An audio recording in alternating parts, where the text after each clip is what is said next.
Nasa isang masayang birthday party sana ako kaso hindi ko matiis na mumuhi ako Si Trililing pala ang pinadala ng Bangag Administration para i-welfare check si Tatay Digong doon. Tayo na kapag may nangyari kay Tatay Digong, hayop ka. Isa kang baklang demonyo, Trililing. Isa kang bayot na demonyo.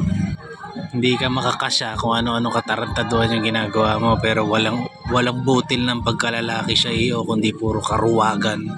Nagtatago kayo lagi sa saya. Hindi ka sundalo.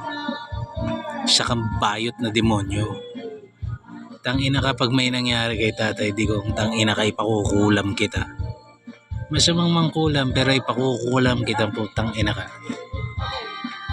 Pangarap kong maikulong tayo sa isang kwarto na tayong dalawa lamang at magkaroon tayo ng mga ginoong pagtatalo hanggang sa dulo ng ating mga buhay. Pangarap ko lang naman pero hindi naman yan mangyayari dahil bayot kang, putang ina ka. Tang ina kayong lahat. Pagbabayaran nyo to lahat.